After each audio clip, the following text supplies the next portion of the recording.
अजित पवार यांनी या संदर्भात वेगवेगळे दावे केले। त्याचबरोबर बारामतीमधून सुद्धा सुप्रिया सुळे यांच्या विरोधामध्ये उमेदवार देण्याची तयारी सुद्धा अजित पवार यांनी दर्शवली आहे। फक्त बारामतीच नाही तर आणखी 3 ठिकाणी देखील राष्ट्रवादीचे लढणार असं म्हणत अजित पवारांनी भाजपला देखील संकेत दिलेत। मात्र एकूणच बारामती म्हणजे घरातलीच लढाई नेमकी कशी असणार आणि कसं असेल मतांचं समीकरण ते आपण पाहूया।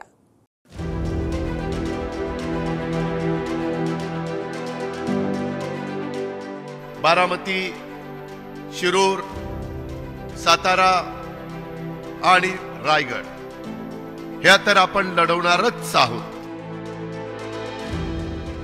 बहीण सुप्रिया सुळेंच्या विरोधात बारामतीमधून लोकसभेच्या निवडणुकीत अजित पवार गटाचा उमेदवार असेल अशी घोषणा खुद्द अजित पवार यांनी केली।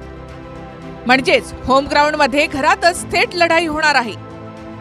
बारामती, सातारा, शिरूर आणि रायगड या 4 जागा लढणार असल्याचं अजित पवार म्हणाले। आणखी काही जागांवर चर्चा होईल हे सुद्धा दादांनी सांगितलं। आपल्याला तर आपल्याकडे असणाऱ्या आता 4 जागा बारामती, शिरूर, सातारा आणि रायगड ह्या तर आपण लढवणारच आहोत।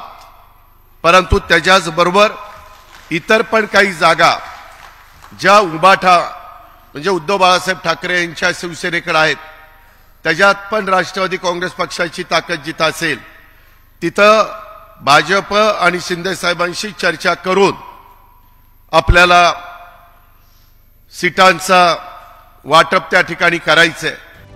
दादांच्या घोषणेनंतर लक्ष केंद्रित होणारी निवडणूक ही बारामतीचीच असेल। आता प्रश्न हा आहे की शरद पवारांची कन्या सुप्रिया सुळेंच्या विरोधात दादांच्या गटाकडून कोण लढणार?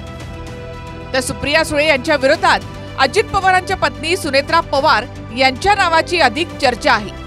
म्हणजेच नणंद भाऊजाई अशीच लढाई येत्या 5 महिन्यात लोकसभेच्या निवडणुकीत होऊ शकते।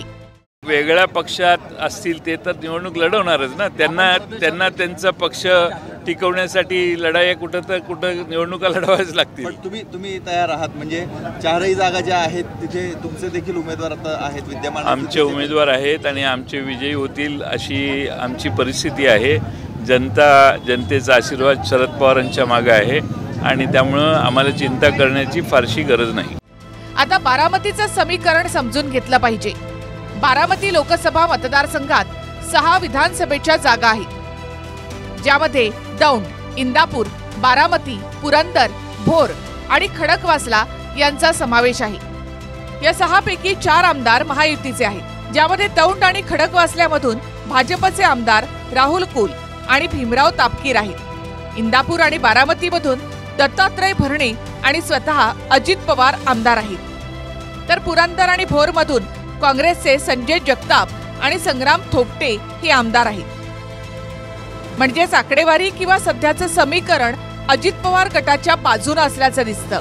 दादांनी घोषणा करण्याच्या आधी सुद्धा सुप्रिया सुळेंना सुनेत्रा पवारांवरून प्रश्न विचारण्यात आला होता।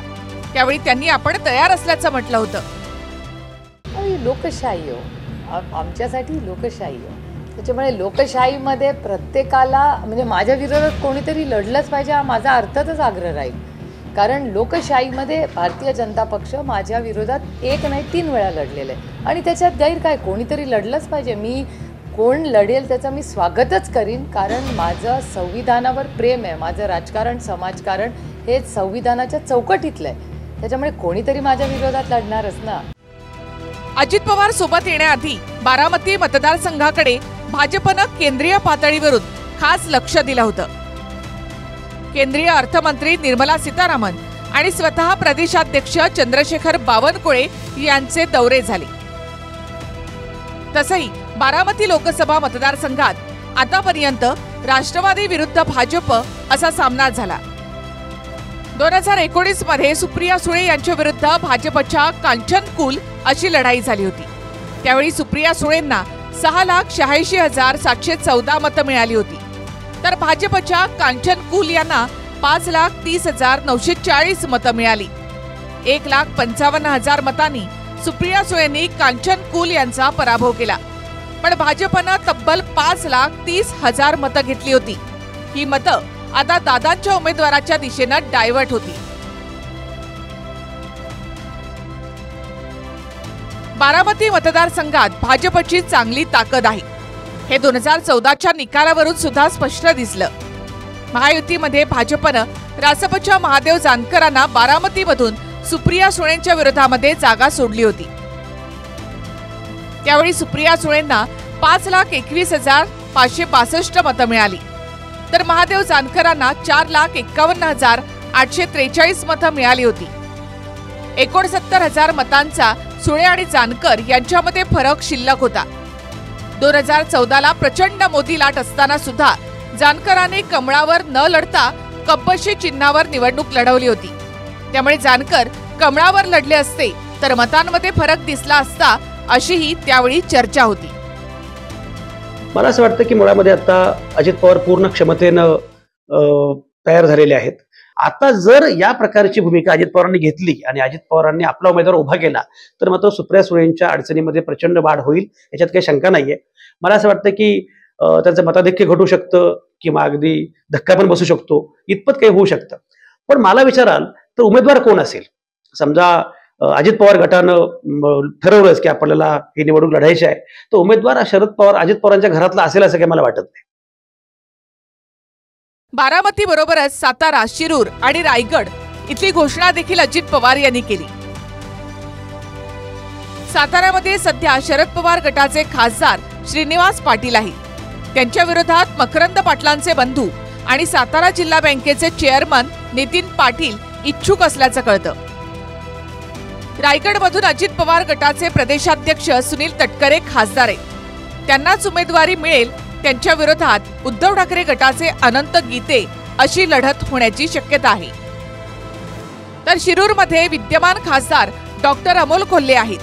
आपण शरद पवार यांच्या सोबत असल्याचं ते सांगतात, मात्र सुरुवातीला ते दादांच्या सोबत होते।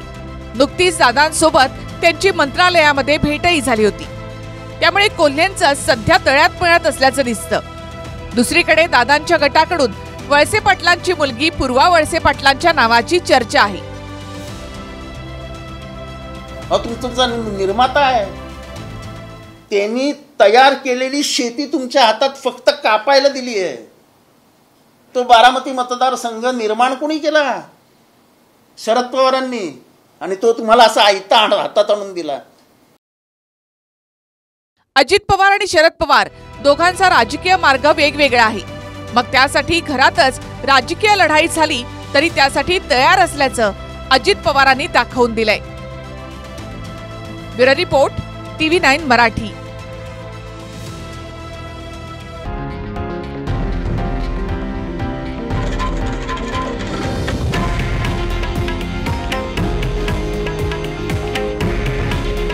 हे आहे देशातील नंबर 1 न्यूज नेटवर्क आणि आपण पाहत आहात TV9 मराठी। काळजी तुमची, हित महाराष्ट्राचं।